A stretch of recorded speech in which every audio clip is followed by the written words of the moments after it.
Welcome everyone to another episode of the S.O.A.P. This episode we're going to be talking about God of War. My name's Mike, I've got Dan and Cav here, and Cav's going to start us off by telling us a bit more about God of War. Yes, God of War is an action-adventure, hack and slash, mythology-based video game.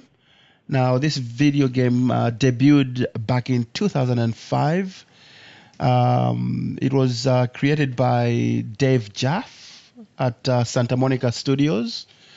Now, this originally debuted, as I said, 2005 on the PlayStation 2 video console. And this has become really the flagship title for the PlayStation brand, as it's an exclusive title for the platform. Over the years, it consisted of about 8 games across the multiple platforms. And that's the thing, is the storyline for this has been such a big part of the PlayStation console and its life going on from the PlayStation 2. So the story pretty much centers around the character Kratos, who's a Spartan warrior.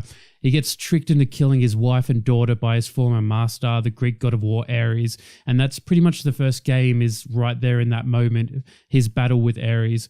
From there, he goes on to kill Ares against the will of Athena, and he becomes the new god of war. But he's still haunted by everything that's gone through with him, the killing of his family, the way the gods have treated him, and he just can't get past it. Eventually, he goes on to fight the rest of the gods, and you find out that he's a demigod and the son of Zeus, the king of the Olympian gods. And Zeus betrays him, pretty much from using Pandora's box to defeat Ares. All the other Greek gods become corrupted by the power, and as such, they then turn against Kratos to try and kill him in fear of what he will do to them. So the series becomes a battle of Kratos against the Greek gods. You also see the Titans become part of that plot, as they also want revenge, and it becomes this big triangle of Kratos, the Titans, and the Greek gods all fighting it out. Now, once he's completed his revenge against the Greek gods, you see him on the edge of a cliff, bleeding off, and then next scene it cuts and he's just disappeared off the cliff, and you don't know what's happened to him. From there, we then see where we're up to now with the Norse gods, his son Atreus, and he even looks like he's taken a turn for the good if you look at all the trailers. Sounds like this guy's a badass.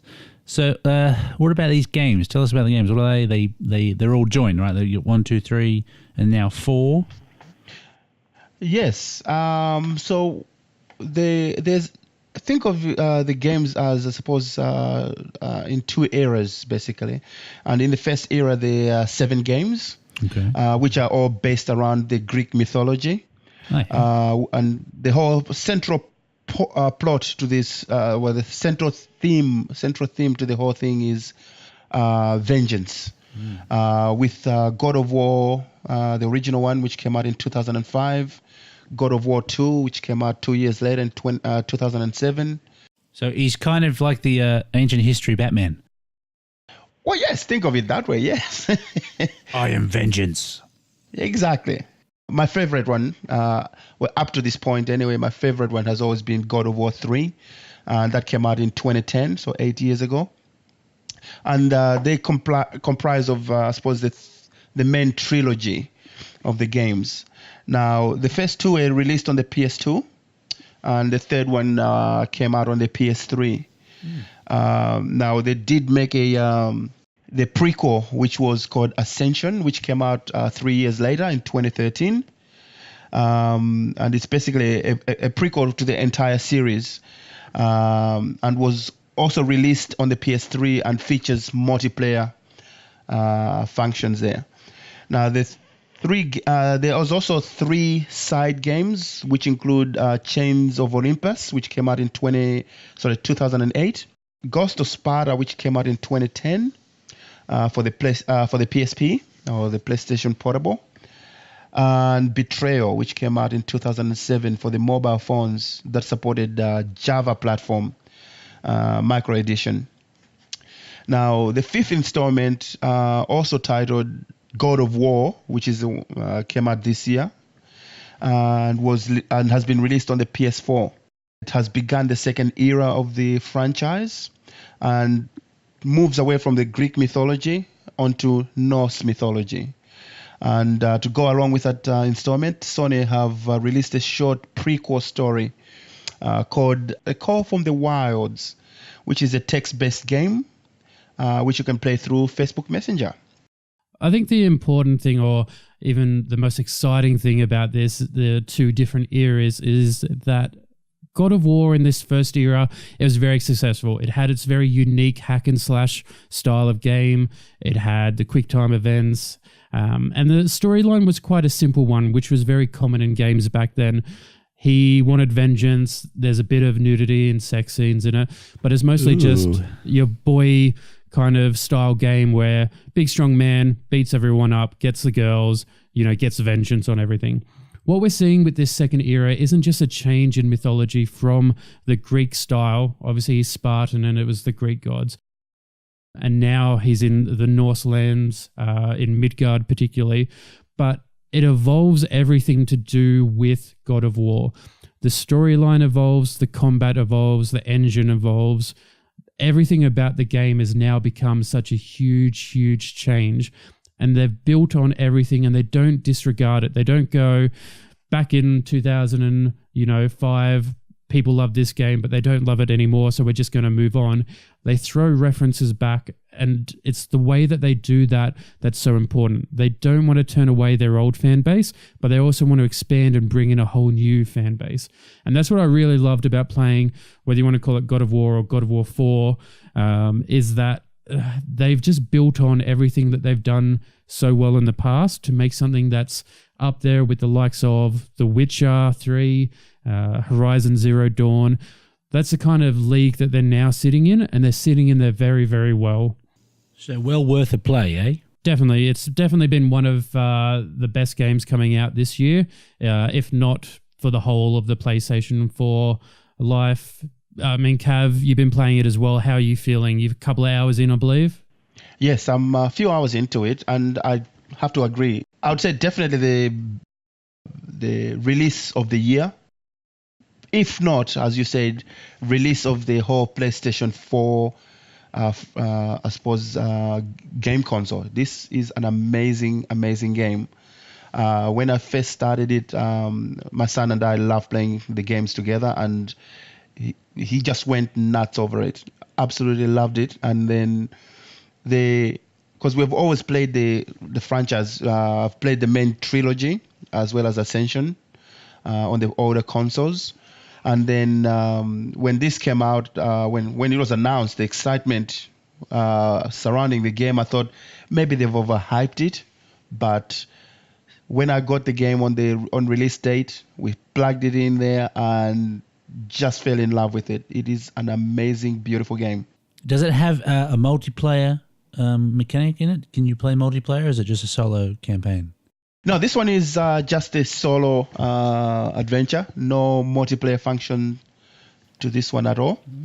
But it's changed, whereby the previous games were, I suppose, what you would call action adventure, hack and slash type of game, linear progression. This one is more third person action adventure still, but it's more story driven, and yes, obviously open world sandbox sort of thing. And yeah, it's although you got the linear progression of the story as you're following the storyline, with the open world you can explore more. You can take different paths to get this through the story itself.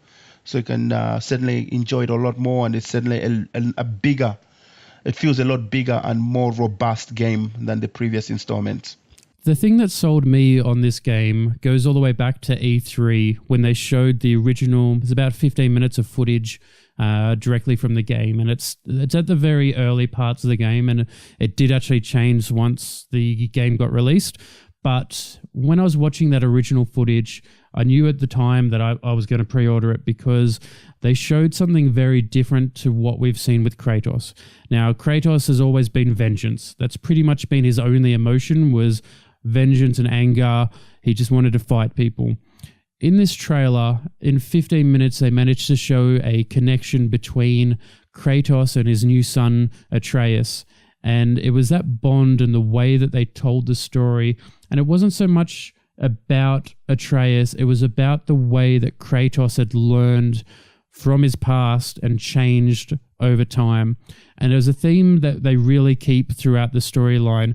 He keeps saying one line in particular, "We have to be better." And he always references what he's done in the past and the way that he wants Atreus to grow up and go forth in life. And that's the important thing with this game, is the way that these two feed off each other. Throughout everything, there's action, there's fun, there's all that kind of stuff. But at the heart of it is this bond between two people, and you really see Atreus grow through the storyline. And they give him emotion, both good and bad. He throws tantrums like you would expect of a kid, as well as follows his father. He learns from his father, and you see him grow by the end of it. At the end of the storyline, there's a moment where Kratos gives his trust to Atreus. The whole time he's saying, "No, you're too young, you're not ready, you're not ready." But there's a moment at the end, and it's something very simple, where he gives trust to Atreus, and that shows that bond between them and the learning and the growth that you experience through that. And that, once again, reminds me of Horizon Zero Dawn. If you remember Aloy at the very start of the game as a little kid, and she doesn't know much, she's exploring, just like a kid, and then she grows older in the storyline, and you feel like you grow with her. And that's what I felt with these two, is that there was definitely that growing theme.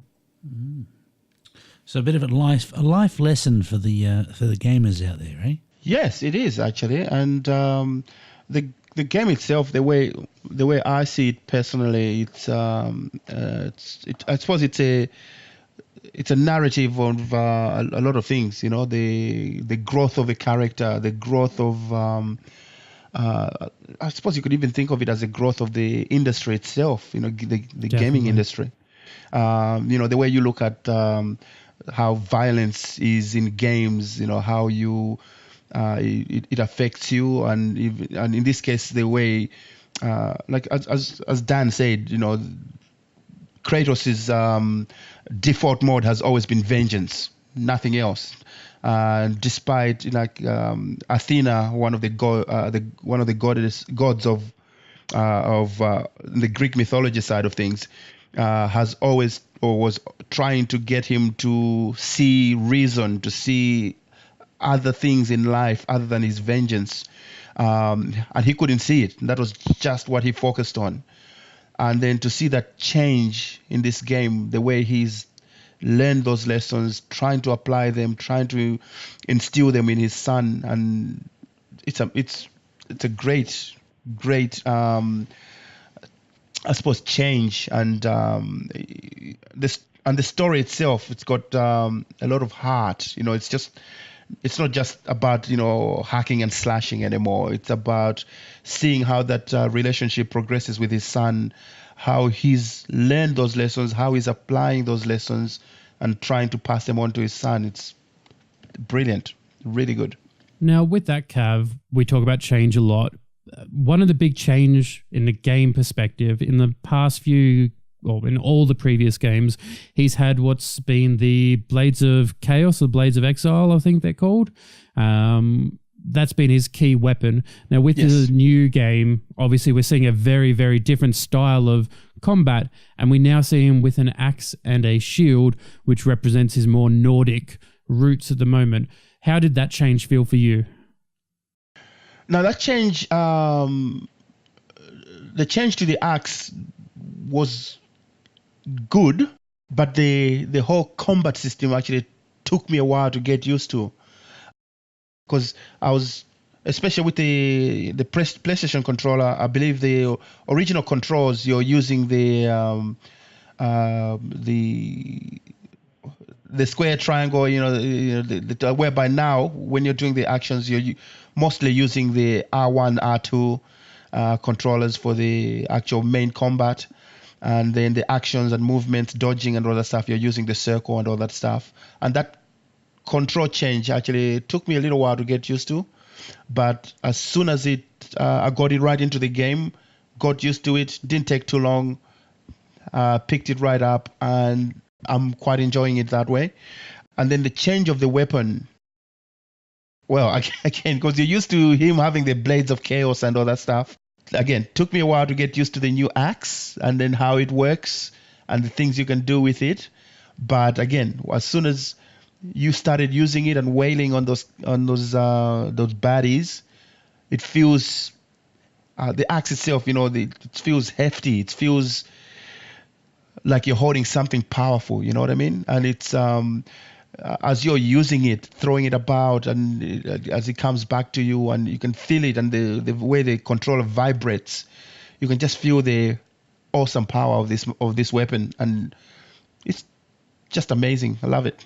A friend of mine likens it to being like Thor, because you get the ability to throw the axe and then pull it back. So it's kind of like Thor's hammer in that regard. And for me, that was actually the way that I would do a lot of combat, is that I would stay back, make Kratos actually more of a ranged fighter, throwing the axe and having Atreus shooting his bow into enemies until they got weak enough that I would actually feel comfortable going into close combat. What I never got a grip on was the parrying and dodging system. I still, to this point, having actually finished the storyline, I still can never tell when the best time is to parry, because half the time I find myself parrying and then getting either still hurt or a follow-up attack that I can't dodge or that kind of thing. How did you find the parrying system with it? Well, I agree with you there. I'm still getting used to the parrying system. I managed to, I'd say 40% of the times I managed to parry something well. And then, but most of the time I seem to miss. I'm either doing it too soon or too late, and the attack comes through. Now, when I then dodge again, I seem to be losing my bearings. So it takes me a while to work out how to turn around and then get back to my character. Although there's a good mechanic which actually shows you which direction the enemy is coming from. Definitely. Not only that, I suppose the urgency of the danger from the enemy. Because it shows you different color coordination of the arrow where it's coming from, whether it's imminent attack or whether he's still got a bit of time. But you turn around, you seem to lose perspective of everything, and that throws me out a little bit. Did you find it easier to lock onto a weapon to enemies, or do you prefer to just keep it unlocked so you can go between enemies at will? No, I prefer to leave it unlocked. Therefore, I can choose my own enemies and all that stuff. And as also, just like you, I'm throwing my axe out a lot. And even if I miss the target, that's okay. I move around and line myself such that when the enemy is coming to me, when I recall the axe, on its way coming back to me, it will still hit them. Yep. And that still do damage to them. And then using Atreus with his bow to weaken the enemies, and then I move in for the kill, which seems to be working very well so far. So in this game, you don't control the boy. He just is he's an extra character for you? You throw in a suggestion for him to do things, but he'll be out there doing his own thing as well. And he does grow as you go along in the game, and you do get to upgrade his abilities so that he will do more. He is primarily with the bow and arrow, and you'll see him running around shooting people, and you can make him fire a couple of extra shots at your specific target. On top of that, he learns the ability to jump on top of enemies, choking them out, so that takes them out of combat while you deal with someone else, or you can jump in over the top and finish them off while they're distracted with him. He will also take some of the aggro off your character.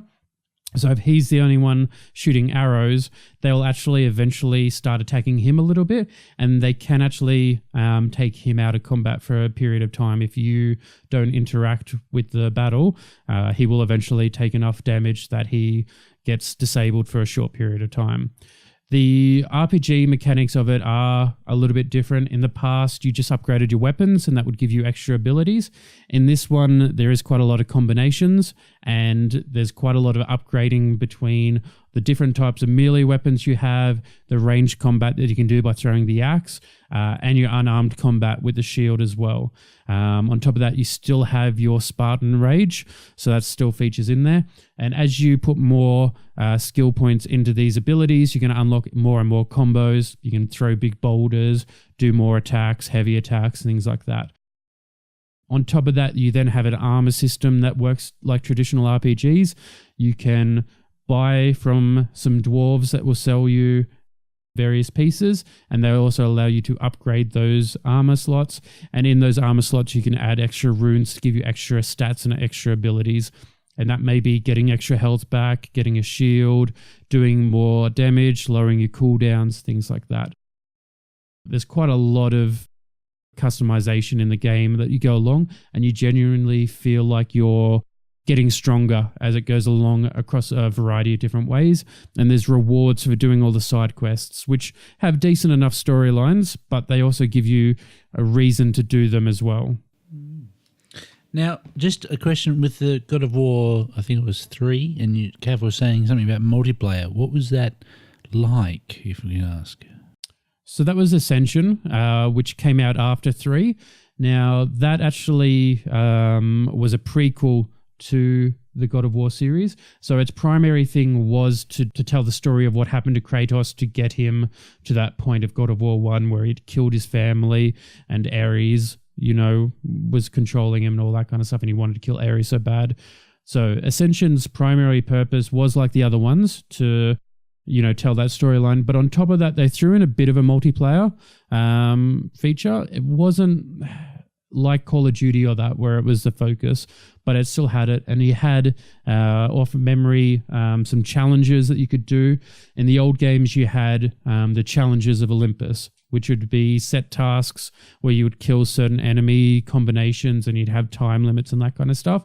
They took that style of gameplay. Cav, you probably played a little bit more of the multiplayer than I did. Do you remember much about it? No, I don't actually. And only because although I played it a little bit, I did not actually focus on playing it at all. For some reason, Ascension wasn't a favorite of mine, because I remember getting it and I remember playing it a little bit, and then I can't remember what distracted me from it. But as soon as I finished the game, jumped into the multiplayer, played it a little bit, but didn't actually get too far into it, and then I just dropped it and never played it again. So I can't remember much about it, unfortunately. Because I remember I remember the gods, and you'd earn armor unlocks and that with it. So was this multiplayer similar, just like you just ran around and fought people, or was it like a gladiator pit kind of thing? Think of like For Honor style or Chivalry. Was it something like that? Good question. As I said, it's been a few years now. I can't remember. So I remember the big thing was that you had your warrior that you could customize and get armor unlocks and all that. And then you pledged yourself to one of the 4 deities. So there was Correct. Ares, Hades, Zeus, and Poseidon, with each of those gods offering a unique combat play style, and you get different in-battle abilities as a result. Yeah, and then you could play 2v2 or 4v4 against each other, as I recall. And then, yeah, and so it's more of like an arena type environment. Yeah, there was 5 multiplayer modes. You had Team Favor of the Gods, Match of the Champions, Trial of the Gods, Capture the Flag, and Bout of Honor. Team matches randomly assign each other to either Spartan or the Trojans. The signature multiplayer mode is the Team Favor of the Gods. So that had 2 teams of 2 to 4 players try to win by accumulating a target quantity of points. Points known as favor were earned by killing and other methods. When players are not on the offensive, they could help the team by capturing altars, collecting red orbs from chests, and setting traps for opposing players. The non-team version, Match of the Champions, is a 4 to 8 player deathmatch with a similar goal. Trial of the Gods was a 2-player cooperative time trial mode in which the duo faces 5 waves of mythological monsters, concluding with a boss fight. And that was the one that I did a bit more of because it had a single player version as well, and my internet connection wasn't so great. So that was the one that I did most of, but there was obviously the whole multiplayer kill each other one. They also had capture the flag, like traditional games have always had. So 2 teams of 4 players battle to capture the opposing team's flag and return it to their base until a target number of flags have been obtained. And then they had Bout of Honor, which was players testing their skills in a best of 7 rounds, one-on-one fight. But yeah, God of War 4, obviously they've looked back at it and gone, that's not really where we want to go. They very much focused on the world they were creating, the storyline they had. There was nothing wrong with the Ascension multiplayer. It just, I definitely feel they've done better by not having it in the new game. They've definitely focused a lot more on the storyline, and it's come out a lot better. And you see that with other games like The Witcher, Horizon Zero Dawn, which I keep mentioning over and over, because that's the league that these guys are in. They're not focusing on multiplayer, loot boxes, things like that. They just wanted to tell a really, really good story, and they've done that. So you reckon they're going to make a movie?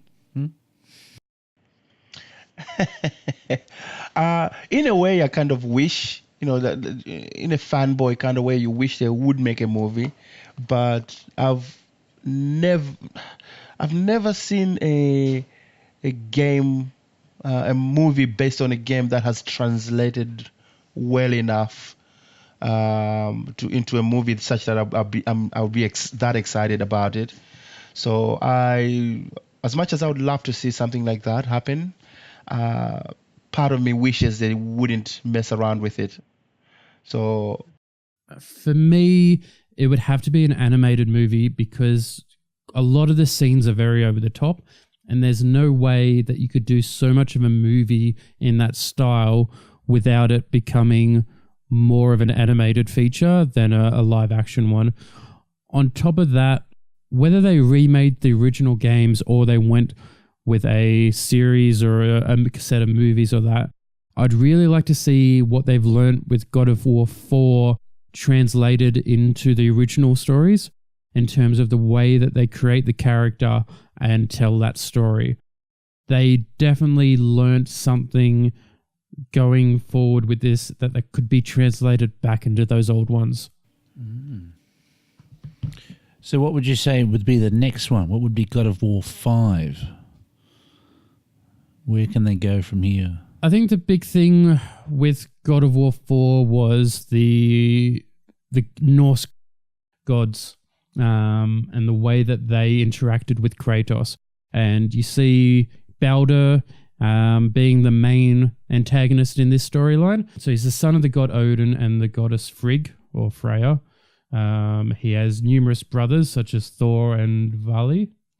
And I'm sure you can tell us a bit more about the Norse mythology, Mike. I know you're very much into that kind of thing. What do you want to know? So tell us about Baldur. So he's one of the Aesir gods. So you got Aesir and Vanir, and Vanir is usually sent off to Alfheim, but then they had a bit of a there was a war, I believe, and then as the Aesir gods won, they started to kind of mingle in with the Vanir, and so you had a bit of crossbreeding. A few more gods were made. So yes, as you were saying before, he's the son of Odin and Frigg, and then he's the father of the god Foresti. So he's how would you say? He kind of reminds me of, what was it? Achilles. So you know how the story of Achilles was, he gets dipped into the water of invulnerability, and except by his heel, and so that was his weak point, and thus the saying Achilles' heel. It reminds me of that because Frigg went round to she asked the metals never to hurt their son. She asked the trees never hurt their son. The rocks, people, everyone, and then she forgot about mistletoe, and then Loki, as his usual trickster self, decided to play a prank because the story goes so as everyone's promised not to hurt him, everyone's like, hey, let's just all throw stuff, let's practice, let's see if this is true. So Thor and everyone else and all the gods were just throwing things at him, smashing shields, smashing swords, and nothing was hurting him. And there was one god who is blind, and he was missing out. And so he was kind of sad. So Loki was like, hey, maybe I can get this guy to do something for me. And as he wasn't, the blind god Hodor was not sure, and so he threw, something, because they're like, I want to have a go.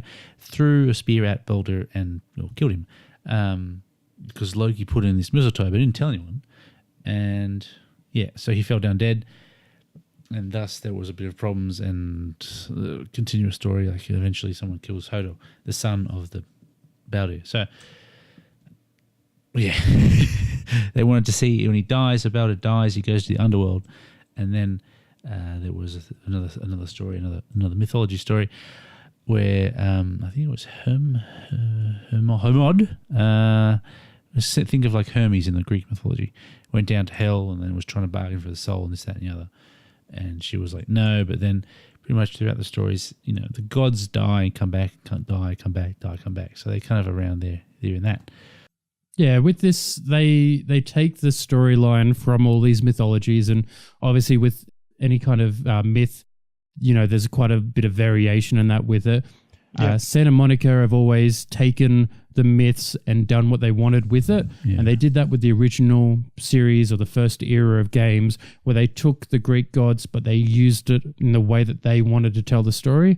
And in this one, they do exactly the same thing. So you'll see Balder in God of War 4, he plays the antagonist and he is invulnerable to everything. And so Kratos is obviously going to fight him and can't hurt him. And they have quite epic battles as a result of his inability to feel any pain or be hurt by Kratos. Yeah, and Frigg, as you mentioned, is in this. That is Freya.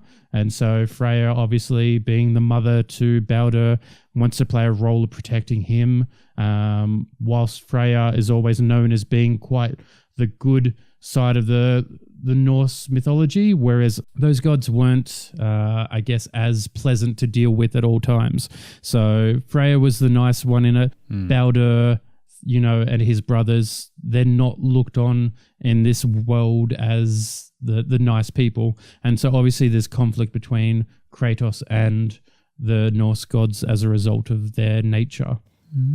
But there's such a giant world that you get to explore. There are dragons, giants, trolls. You get to see the Draga, the dead rising. Spirits will talk to you and ask you to help them out. You'll see the dwarves. You see Brock and Sindri, who are very famous in Norse mythology. They built the Hammer of Thor. The dwarves, yeah. Yes, and there's such a huge world that you get to explore, and that's why the open world for this title makes it work so well, is that you can see all of this at your own pace. If you want to race through the storyline, you can. Yep. But if you want to really sit back and explore and learn about this new setting, you get so much opportunity and so much lore and that they give you. And that's the other thing about this is visually, obviously the other ones were on older platforms. They haven't sat back and gone, well, people expect this older style graphic. God of War 3 obviously got remastered for the PlayStation 4 and still looks like a decent game on there. It's not the greatest looking game, but it certainly does. It passes fine on the PS4. This one, though, there's a lot of talk about how great it looks, the visuals. And like for me, I wasn't playing on a PlayStation Pro. I was playing on a normal PlayStation. So I missed a little bit of that. But still, there was so much attention to all the detail and they created such an in-depth world. It was even to the point where when you walk through the snow, you see your footprints. That got a lot of talk in the media. There's such a level of awe as you go through this game and the different environments and the different things that they show you. It's truly mesmerizing whilst you're playing it. Mm-hmm. Yeah, the attention to detail is really, really amazing. And you can tell I suppose like any other game, any game is a work of art, but you can also tell the amount of detail they've taken, the amount of time they've taken to actually build this world. And, every place you go, the different settings you go, you can, everything changing and everything. It's really breathtaking. Just like you, I've also only got a PlayStation 4. I don't have the Pro, which is one I would like to get one day. But even that is beautiful. I mean, the scenery, the detail, and everything, the characters, the voice acting, it all comes together very, very well. That's another thing that we should probably talk about is the change in voice actors for Kratos. Now, normally you notice that the voice changes because you're going from one game to another and all of a sudden you're in the same period of time in that, and then the character's different. This one, they did change the voice, but considering the change in scenery, and we see a much older Kratos who's learned, he's wiser, he's not yelling as much, he's more calm, reserved with it. And he still has his moments where he busts out, but in general, the control that he now has is very different to the original younger Kratos. And so with that age that he's gathered, the change in voice to Christopher Judge, who does it so well, most people know him as Teal'c from Stargate, the change in voice worked so well because it made him sound older and it's a very subtle way. The change in voice actors wasn't a huge, change like you would see in a lot of things, but it was a more subtle and wiser choice that they gave him, and I really, really enjoyed that. That doesn't come to the part that you actually met Chris Judge. Hey, I was there. I saw you. Yeah, he's a giant of a man. I've never felt smaller in my life. Standing between him and Jason Momoa, you couldn't feel any smaller. I disagree with you there. You're a giant. A normal person would feel very small between them. So did you feel this story-wise, you felt you're more knowledgeable in the Norse mythology? Yeah, the interesting thing was the choice of Balder, because when you look at Norse mythology, it's always Thor that gets the attention. You think about Avengers, it's always Thor. Whenever you talk about Norse mythology, it is Odin and Thor, Loki, Fenrir. Balder's not the one that gets mentioned so often. Well, he's not really that kind of character that's been portrayed in the games. He's more of just a secondary character who has some stories and is more of just like less. He doesn't have the trickery of Loki. He doesn't have the boisterous bravado of Thor. He's a bit of a secondary. So it's kind of nice to see that he's been they're using some of these characters. Now, it is good to see them delving into other parts of the Norse mythology instead of the tried and used methods that everybody uses, you know what I mean? So it's good to see the other side of the Norse mythology and something new and fresh instead of, the same. I haven't gone that deep into the game yet. I know they've mentioned Thor and Odin. But do they play any part in it towards the end, or not at all? Or we can't talk about that yet? Yeah, I won't spoil the ending and what happens. It's not just Balder that is in the game, but I do feel that they leave it very open in the way that they did with God of War 1, where he defeats Ares, but there's so much more realm of possibilities. Correct. Where you had Zeus and Hercules, Athena, and all that. This one I felt took that same approach in that they give you a great storyline and a complete storyline, but they give you the option that if it's successful, they can go a lot further with it and create another trilogy like they did with the original, or they could just leave it there and you still be fairly happy with what they did with it. Or even like Atreus, you see him grow and learn things, and he's got the possibility alone that he could go off on his own adventures and create his own storylines in a very different manner to Kratos. So I feel like there is so much more that they can do with it, and Odin, Thor, and that kind of stuff could definitely be more of a part of the games going forward. Could you ever see this becoming something a little bit like Skyrim, like a first-person player in a game per se? I don't see the need for a first person. I think the third person style really suits it well because you get that detail of what's going on in the combat, and Kratos isn't a attack straightforward kind of guy. And that's the thing with Skyrim, you're only looking forward with it. Yeah. Whereas Kratos, the way that his combat always is, he's always surrounded by enemies. There's not one direction that an attack's coming from. It's all directions. And that's why the third person is such an important style for it. In the past, I guess they were limited by what the platform could do. The PlayStation 2 wasn't so powerful, so they had to employ certain camera angles to be able to give you that kind of combat. With the power of the PlayStation 4, you now see the ability to have just a straight third-person view for it and still give you all that kind of detail. And I can't ever see a reason why, considering his close combat nature, I can't see why you would ever switch from third-person to first-person. Okay, so just changing it up now. What are your, like, you've got comic books and you've got like artwork and stuff like that. What other things have you got coming out? Like, you ended up getting a statue. Yeah, we did the unboxing. Obviously, you were a part of that. So there is quite a line of statues, not just through the collector's edition, but through third-party companies. They're quite popular, and even just down to the little Funko Pop vinyl things that you can get. You can get little Kratos ones of those. But they've branched out into everything, and I think if I remember correctly, there was even a heavy metal album dedicated to God of War and inspired by God of War. So wow, I haven't seen that one.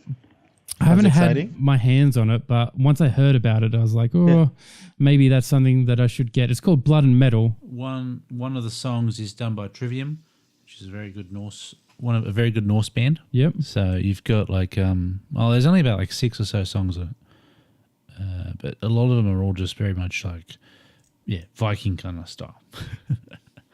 Viking metal and Odin, listen to me. And then you have a big old guitar solo. I like it. We might have to get you doing a couple of renditions of it. Why not? But there's been the comic book series. I think it was just called God of War. There's been 2 novels, which I think were based on the original 2 games. They had the web-based graphic novel, Rise of the Warrior. That was to do with Ascension. It was pretty much him in chains talking to his prisoner and going through what happened there.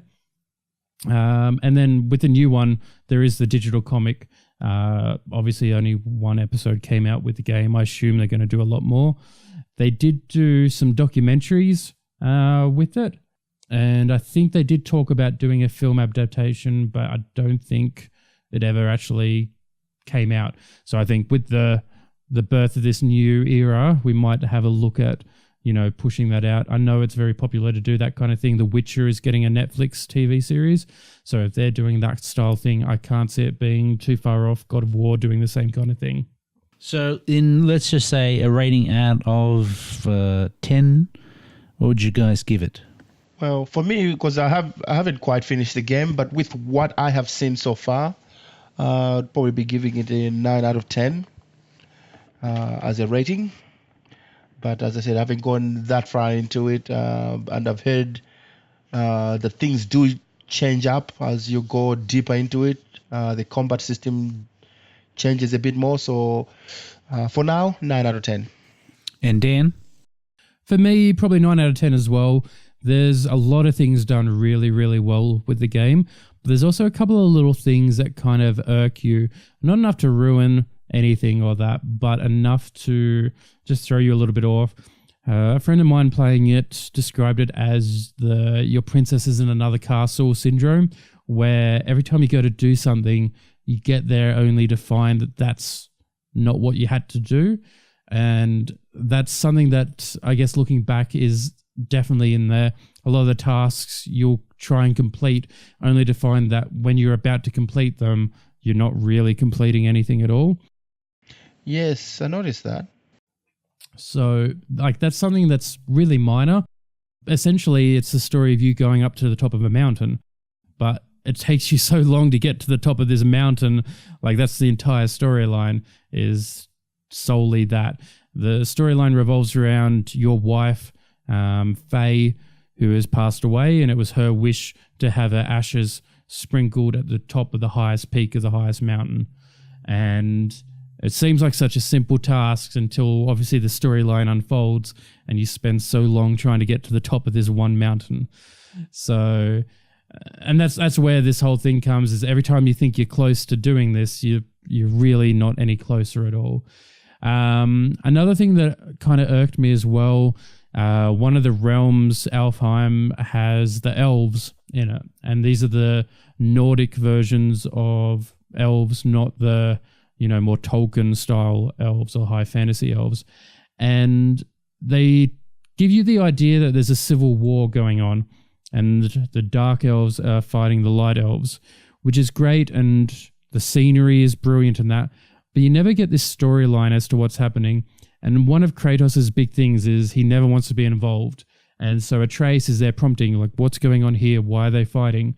Just like you would as the audience member. And Atreus is really good at prompting responses and works as a great tool for the storytelling. But with this scenario, Kratos never tells you why they're fighting, and nobody tells you why these people are fighting at all. And for me, that was a big thing, is this whole side story with the elves happens and you never find out why. And there's a couple of times that they do things like that. They talk about the giants and what happened to the giant race, but you never get this full story with everything. Now, in saying that, that can easily be overcome by God of War 5 and a God of War 6. They can fix all of those plot holes. And they're not major things and they don't detract from what they do tell you. It's just a few things like that that do hold it back a little bit. But overall, graphics are great. The combat is really fun. They've added everything. The storyline, in particular, the bonding between Kratos and Atreus is spot on. And like I said, Atreus is a kid. He throws tantrums. He learns. He doesn't understand. And he works as a great tool for telling a storyline as though the audience is asking questions. He will do that for you. So many brilliant things going on with it. Easily 9 out of 10. And I expect to see a lot more of that caliber. Mm. Okay. All right. Well, I think we'll probably wrap it up now. Let's. Sounds good. Anything else you guys want to say to possible gamers who haven't got the game yet? Just to cinch the deal, what's the best thing about God of War 4? Boy. Well, oh my goodness, dude. Oh, good God.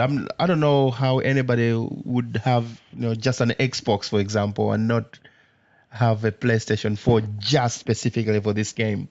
It is that good. It is worth getting, and it's one of those defining games of a platform or a generation of gaming. This one will change a lot of things going forward, and other games can learn from this one. So it is one worth getting for sure. I think the PlayStation exclusives are definitely holding a strong point as to why people should switch over to the PS4 as opposed to the Xbox. Xbox has a stronger hardware point, but it doesn't have the exclusives. PlayStation has Uncharted, Horizon Zero Dawn, God of War. These are the games that are must-haves and sell consoles, and that's the thing, is this is a must-have game and a reason to switch over. So definitely recommend, if you have a PlayStation, you should have already bought it, and if you haven't, go buy a bundle that includes both the PlayStation and God of War in it. Very good, gentlemen. Very good. All right. Well, thank you, everyone, listening to the podcast of the S.O.A.P, God of War 4. Any questions or any queries or any requests, put them down in the options below, and you guys can catch us on YouTube, SoundCloud, and all the other good audio devices. Thanks very much, and we'll catch you next time. Thank you. Thank you. The blind god Hodor, or Hodu, who? Hodir. Hodir? H-O-D-R. Hodor.